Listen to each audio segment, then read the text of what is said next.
ಕೋಟಿ ಕೋಟಿ ಖರ್ಚು ಮಾಡಿದ್ರೂ ಕೂಡ ಸಾರ್ವಜನಿಕರಿಗೆ ಉಪಯೋಗವಾಗ್ತಾ ಇಲ್ಲ ಸ್ಮಾರ್ಟ್ ಸಿಟಿಯ ಯೋಜನೆಯ ಲಾಭ.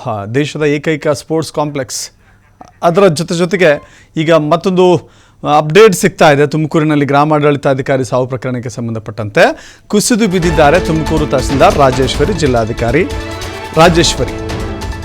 ಜಿಲ್ಲಾಧಿಕಾರಿ ಕಚೇರಿಯಲ್ಲಿ ಇವತ್ತು ಸಭೆಗಳ ಮೇಲೆ ಸಭೆಗಳು ನಡೀತಾ ಇದ್ವು.